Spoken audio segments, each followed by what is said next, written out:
शांति। आज बाबा समझा रहे थे। बाबा तो ज्ञान सागर है माँ, ज्ञान सागर है और हमें पढ़ाने आए हैं।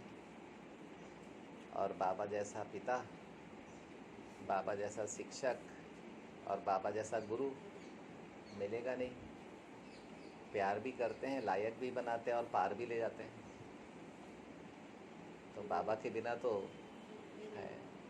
बाबा ने इतना किया है कि कल भर हम बाबा का सहारा लेते रहेंगे और बाबा किसी न किसी इंसान के रूप में या देवता के रूप में हमारा हमेशा सहारा बनेगा। तो कल बाबा ने बहुत सुंदर बात बोली थी, बहुत अच्छी बात बोली थी कल बाबा ने, कल की मुरली में। मतलब ऐसा नहीं होना चाहिए ना कि ये रत्न कहाँ से आया, तो मुरली से आया। मुरली में बाबा ने बोला, जो फिर हमने उस पर चिंतन किया तो ये रत्न निकले, है ना। मन की बात नहीं है, आज की भी बहुत गहरी बात है। कल की मुरली में बाबा ने धर्म और वर्ण दान करने की बात कही थी। अब चिंतन करो तो आदि मध्य अंत मिलता है। बाबा जो एक रत्न देते हैं विचार के रूप में या विचारों में छिपे हुए रत्न, तो जब हम निराकार से उस रत्न पर चिंतन करते हैं तो उस रत्न का आदि मध्य अंत मिल जाता है। तो साकार दुनिया में आत्मा को आने के लिए धर्म चाहिए, वर्ण चाहिए, ठीक है, धर्म चाहिए। फिर यहाँ पर अपना व्यक्तित्व के लिए राज्य चाहिए, है ना, और अस्तित्व के लिए विज्ञान चाहिए, समझ कैसे का उत्तर चाहिए, तब तो हम साकार दुनिया में रहेंगे। अब बाबा समझाते हैं कि धर्म और वर्ण आत्मा को कैसे मिलता है। फिर साकार दुनिया में रहने के लिए दृष्टि भी चाहिए, दृश्य भी चाहिए, अनुभूतियाँ भी चाहिए, समझ भी चाहिए, संकल्प भी चाहिए और धर्म और वर्ण के साथ कर्म भी चाहिए। और क्या चाहिए? कल्प भी चाहिए, युग भी चाहिए कल्प में। यानी चाहिए तो सब कुछ, और उसके बिना ड्रामा एक्टिवेट कैसे हो, दूसरा पत्ता कैसे एक्टिवेट हो। तो बाबा ने आज धर्म और वर्ण के बारे में समझाया है। कल की मुरली में बहुत गहरी लाइन आई थी। बाबा ने कहा था कि तुम्हारा बीज रूप कौन है? तो बाप, क्योंकि बाप ही आकर स्वर्ग की स्थापना करते हैं ब्रह्मा द्वारा। शिव बाबा ज्योति बिंदु आकर आकारी देवता ब्रह्मा के द्वारा स्थापना करते हैं। अब ब्रह्मा को ही प्रजापिता कहा जाता है। कहाँ पर? साकार दुनिया में। रचता नहीं कहेंगे, रचता नहीं कहेंगे। इन द्वारा बच्चे एडॉप्ट किए जाते हैं। हाँ, लेकिन ब्रह्मा को तो क्रिएट करते हैं, सब मुरली के महावाक्य हैं। ब्रह्मा को तो क्रिएट करते हैं, रचते हैं। ब्रह्मा को तो बनाया, लेकिन प्रजापिता क्रिएटर नहीं है। ब्रह्मा क्रिएटर नहीं है। ब्रह्मा से साकार दुनिया में नर और नारियों को एडॉप्ट करते हैं ब्रह्मा मुख से। तो एडॉप्शन एक शिव बाबा ने किया, दूसरा ब्रह्मा बाबा ने किया। अभी हम आगे समझेंगे, सारी साइंस यहाँ पर आती है। फिर ब्रह्मा को भी तो क्रिएट करते हैं, बाप आकर प्रवेश कर यह रचते हैं। अभी प्रजापिता की रचना चल रही है।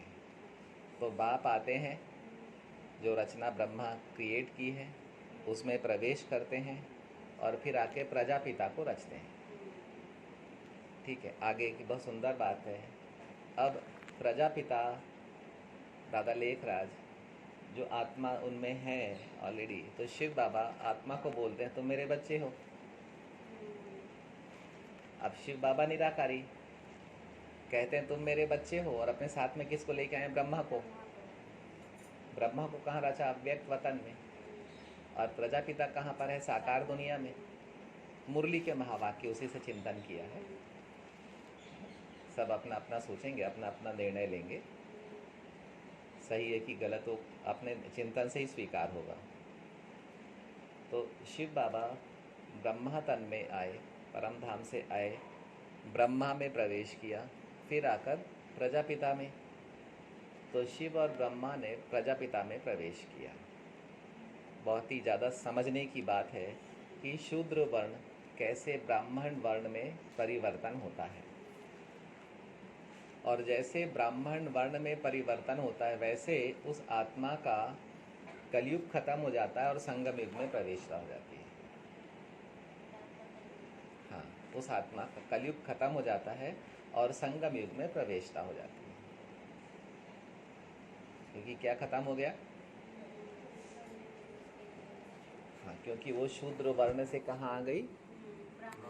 ब्राह्मण वर्ण में। अभी ब्राह्मण वर्ण में नहीं आई है, अभी उसे धर्म मिला, शांति धर्म। शांति के सागर ने उसे कहा है कि तुम मेरे बच्चे हो। किसको कहा है? प्रजापिता की आत्मा को कहा है तुम मेरे बच्चे हो। उसके बाद मुरली में बाबा ने कहा है कि शिव बाबा कहते हैं तुम मेरे बच्चे हो, और ब्रह्मा भी कहते हैं तुम मेरे साकारी बच्चे हो। अब शिव बाबा ब्रह्मा में प्रवेश करके प्रजापिता में आए, और प्रजापिता की आत्मा से पहले शिव बाबा ने निराकारी बनकर बोला कि तुम मेरे बच्चे हो, तो उन्हें धर्म का दान किया। शांति तुम्हारा धर्म है। देश का दान किया, शांति धाम तुम्हारा घर है। तुम शांति के सागर के बच्चे हो, तुम्हारा धर्म शांति है, तुम शांत स्वरूप हो। ये धर्म हो गया।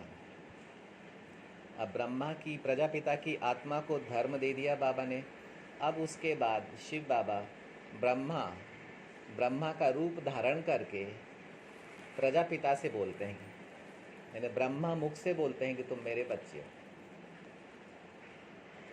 यह है वर्ण दान करना। आकारी वर्ण दान किया। जो मूर्ति थे, पहले प्राण प्रतिष्ठा हुई, बिंदु की स्थापना, बिंदु को जन्म दिया, तुम मेरे बच्चे हो। किसको बोला? तो प्रजापिता की बिंदु रूप को।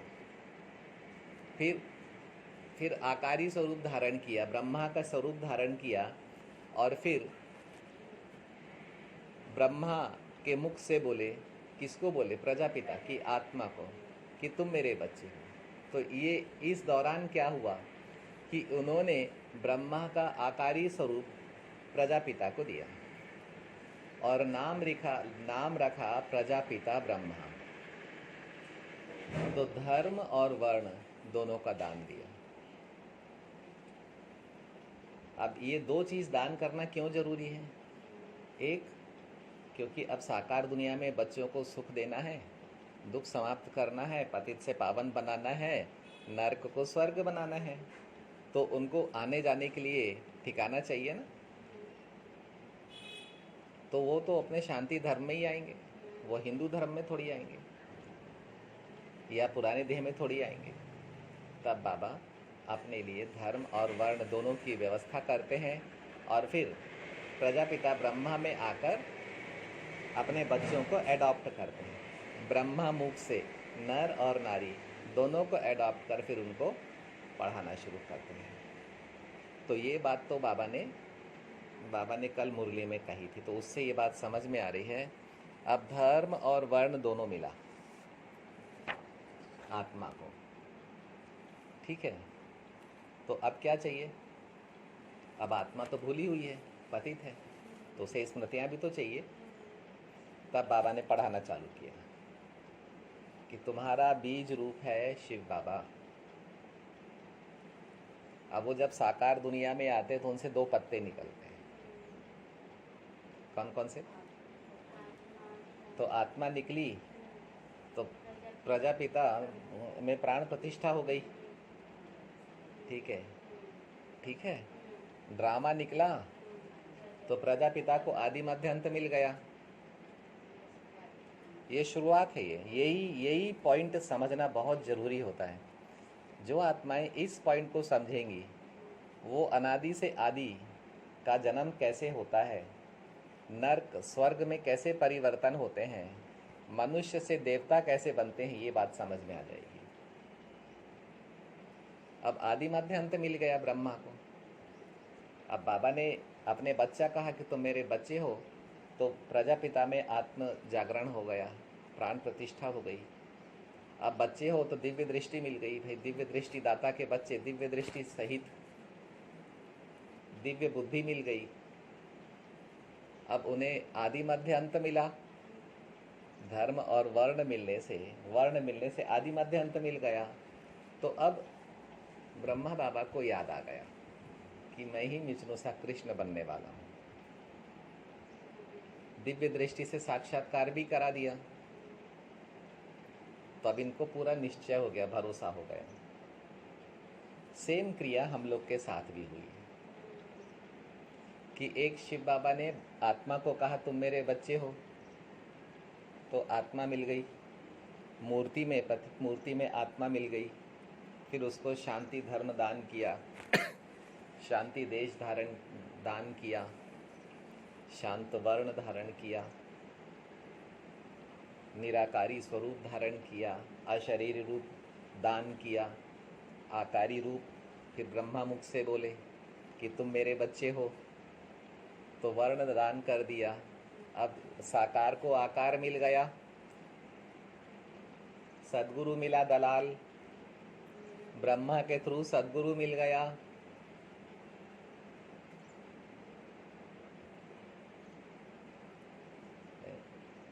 तो जो साकार था, मूर्ति अकेला बचा था, उसको आकारी भी मिल गया, निराकारी भी मिल गया, और साथ साथ ड्रामा से आदि मध्य अंत भी मिल गया। अब बाबा ने उसे स्मृतियाँ देना चालू करी, क्योंकि उसको तो सोचना भी नहीं आता था। उसको तो विचार भी उसके पतित थे, कर्म भी पतित थे, संबंध भी पतित थे, देह भी पतित थी। अब जब उसको बाबा ने याद दिलाना चालू किया कि तुम तो आदि मध्य अंत के ज्ञाता हो, तुम तो परम पवित्र आत्मा हो, तुम तो मास्टर सर्वशक्तिवान हो। अब बाबा याद दिलाते हैं किसको? अपने बच्चे को। हम शिव बाबा के बच्चे हैं ना, तो हमको याद दिलाते हैं तुम तो रूहे गुलाब हो, तुम तो इस कीचड़ में रहते हुए भी कमल पुष्प के समान न्यारी और प्यारी आत्मा हो। अब आत्मा को अच्छा लगने लग गया, माने कि आत्मा को जैसे कि याद आने लग गया, तुम ही विश्व के मालिक थे, तुम ही कृष्ण थे, तुमने ही 84 जन्म लिए हैं। संगम पर कल्प कल्प तुम ही बाप से मिलते हो, पढ़ते हो, स्वर्ग में जाने के लायक बनते हो। ऐसे बाबा आत्मा को समझाते हैं, अपनी समीपता देते हैं, अपना संग देते हैं। जैसे हम लोग भी अपनी छाया देते हैं, अपना आधार देते हैं कि आत्मा डरती है तो बाबा उसका डर ख़त्म कर देते हैं, आत्मा दुखी होती है तो बाबा उसका दुख ख़त्म कर देते हैं। अब शिव बाबा का बच्चा है, सर्वशक्तिमान का बच्चा है, अब क्यों डर होना चाहिए? बाबा का संग है। तो धीरे धीरे आत्मा को बाबा पर निश्चय होने लगता है और वो अपने पतित पने पर विजय पाने लगती है। और उसके अंदर में मंजू बहन एक विजयी खुशी का संचार होता है, एक नए उमंग उत्साह का संचार होता है, एक नई ताजी ऊर्जा आत्मा से निकलने लगती है। अब उसको लगता है कि वास्तव में मैं कुछ तो नया हूँ, अब मैं पुराना नहीं हूँ। पुरानापन पूरा खत्म हो जाता है, पुराने देह, पुरानी दुनिया, पुराने वैभव पदार्थ, पुराने रिश्ते नातों से, पुराने स्वभाव संस्कार से अब वो डिटैच होने लगती है आत्मा। अब वो एकदम नई हो जाती है, पुरानी देह में नई आत्मा, नया बाबा नई आत्मा। अब नारी से प्रजापिता बन गई, प्रजापिता ब्रह्मा कुमार ब्रह्मा कुमारी। अभी वो उसके अंदर में माता और पिता दोनों की ताकत आ गई। अब उसको इस देह में एक लंबा अस्तित्व, एक 84 जन्मों के संस्कारों की ताकत उसको मिलने लग गई। उसके व्यक्तित्व में परिवर्तन आने लग गया, उसमें उसकी कंट्रोलिंग पावर उसके अंदर में आने लग गई। देह पर कंट्रोलिंग आ गई। इस देह का जितना चाहूँ उतना उपयोग करूँ, जितना चाहूँ ना करूँ। इन आँखों का जितना देर यूज़ करूँ, जितना देर नहीं करूँ। जो जितना प्यारा है उसे उतना ही प्यार करूँ, उससे ज़्यादा प्यार ना करूँ। बहुत गहरा पॉइंट है ये।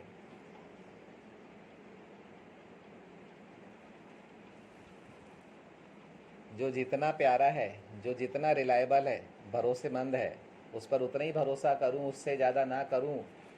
ज़्यादा कर लिया तो धोखा खाऊंगा। अब ये सब बातें समझ में आने लग गई।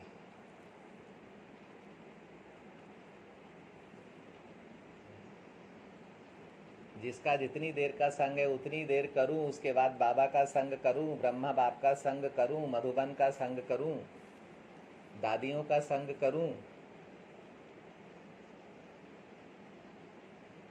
क्योंकि जिसका संग नहीं है और उसका संग रहना चाहा तो समय खराब होगा, एनर्जी खराब होगी, संकल्प खराब होंगे। तो हम जितने और उतने की मशीनरी में काम नहीं करते, हम पूरा ही समर्पण कर देते हैं। हम सोचते रहते कि संग नहीं है फिर भी, भरोसा नहीं है फिर भी, प्यार नहीं है फिर भी प्यार किए जा रहे हैं। बाबा प्यार का सागर है तो उसके संग में नहीं है। जो जो जिसके पास में कम है उसका संग हम रहना चाह रहे हैं। हम अपना प्यार दे रहे हैं, वो प्यार ले नहीं रहा है। हम अपनी भावनाएं दे रहे हैं, वो भावनाएं ले नहीं रहा है। फिर भी हम दिए जा रहे हैं और बाबा सब कुछ के लिए तैयार बैठा हुआ, उसके बाद भी हम बाबा को बार बार भूल रहे हैं, पल पल भूल रहे हैं। तब बाबा समझाते हैं कि अब धर्म और वर्ण के आधार पर बाप ने, बाबा के लिए गाय ने, मनुष्य से देवता किए करत न लागी वार। तो बाबा ने एक मनुष्य को संगम युग पर वर्ण दान करके ब्राह्मण धर्म और ब्राह्मण वर्ण में ले आए, अर्थात साकार के अंदर में आकार की स्थापना की। अब वो आत्मा ब्राह्मण वर्ण हो गई। अब जहाँ स्वरूप मिला, देह मिली, तो आत्मा बन गई प्रजापिता ब्रह्मा का बच्चा, और जहाँ बिंदु मिला तो आत्मा बन गई शिव बाबा का बच्चा। अब डबल पावर मिल गई माता पिता के रूप में। तो ब्रह्मा भी माता पिता और शिव बाबा भी माता पिता। शिव बाबा को बाप कहते हैं, है ना। और बाबा आकर ब्रह्मा के माध्यम से, ब्रह्मा को समझना बहुत ज़रूरी है। जब तक हम ब्रह्मा को समझेंगे नहीं, तब तक नर और नारी का उत्थान कैसे होता है, नर और नारी भाव से आत्मा बिंदु लेस कैसे होती है, युक्त होती है। दोनों भाव उसके संस्कारों में इमर्ज होते हैं। ये ब्रह्मा के कारण। ब्रह्मा जगत अम्बा और जगत पिता का संगठित रूप है और विकसित रूप है। यानी नर और नारी स्वरूप का योग्य स्वरूप है, विकसित रूप है। और कलयुग में आत्मा बिल्कुल गावड़े का छोरा हो जाती है, नर स्वरूप में भी और नारी स्वरूप में भी। दो ही रूप तो संसार में मिलते हैं, और वो एकदम गावड़े का छोरा हो जाती है, उसको कुछ भी मालूम नहीं रहता है। और फिर बाबा आकर ब्राह्मण धर्म ब्रह्मा के द्वारा दान करते हैं। तब हम लोग सब प्रजापिता ब्रह्मा कुमार कुमारियाँ कहलाते हैं। और फिर बाबा एक गीता ज्ञान देना चालू करते हैं, गीतों पर आधारित ज्ञान, प्राचीन गीतों पर आधारित ज्ञान। और बाबा फिर पढ़ाते हैं और हम लोग को समझ में आता है, क्योंकि हमारे संस्कारों में है। जो पार्ट हमने प्ले किया है वही पार्ट बाबा ड्रामा के अनुसार हमें फिर से पढ़ाते हैं। और कल्प भर के लिए 5000 साल का पार्ट बाबा पढ़ाते हैं। सिर्फ इतना है कि 2 युग का सारी प्रारब्ध हमको गिफ्ट करके जाते हैं, 2 युगों की कमाई हमें करना पड़ती है बाबा से। 2 युगों की कमाई हमें करना पड़ती है। तो 2 युग बाबा ने आत्मा को दिए और 2 युग आत्मा ने अपनी कमाई की। हाँ, द्वापर कलयुग आत्मा ने अपनी कमाई करी, क्योंकि कलयुग के लिए कमाई चाहिए, द्वापर के लिए कमाई चाहिए। बाबा आया है देने के लिए। ड्रामा में है, करने से मिलेगा, जो नहीं करेगा उसे नहीं मिलेगा। आपको कोई भी काम सामने आए, कर दो, ड्रामा से बल मिल जाएगा। ये नहीं सोचना यार मेरे हैसियत के बाहर का कर रहा हूँ। रास्ते खुलते जाएंगे, हो जाएगा। थोड़ी देर डर लगेगा, जब काम पूरा होने की नौबत आएगी तो अपने आप ही खुशी होने लग जाएगी। तब बाबा ये समझाते हैं कि ये काम तो ब्रह्मा और शिव ने किया, अब यही काम तुम्हें भी करना है,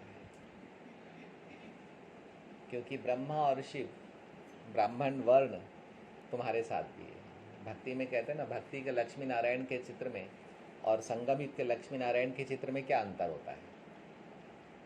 विराट रूप में जो भक्ति का है और संगम युग का क्या अंतर होता है? उसमें ब्राह्मण धर्म को और शिव बाबा को हटा दिया है भक्ति में। ब्राह्मण धर्म को और शिव बाबा को हटा दिया है भक्ति में, और संगम पर शिव बाबा और ब्राह्मण धर्म हैं। तो हम तब तक ब्राह्मण हैं जब तक शिव बाबा की याद है।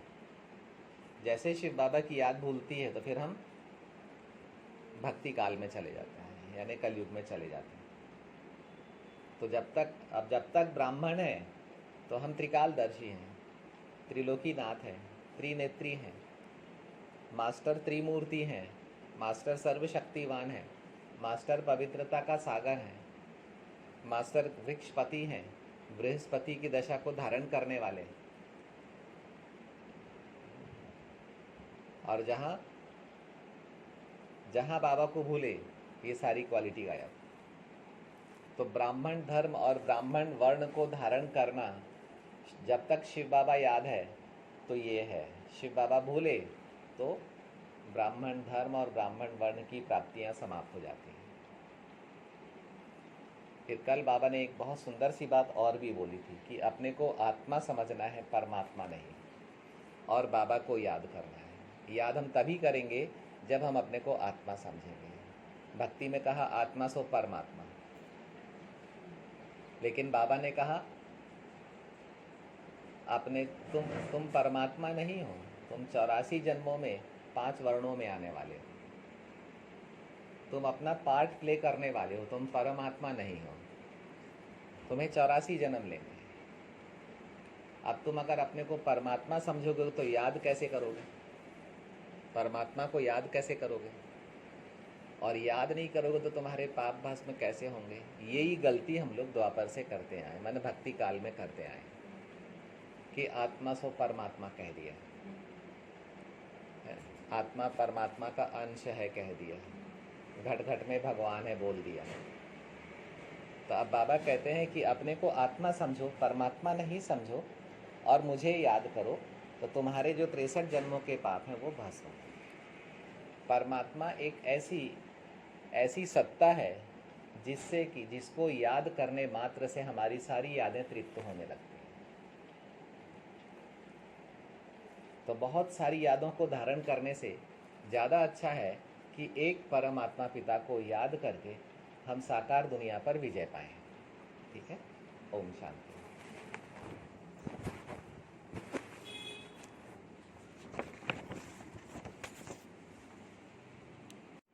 ओम शांति।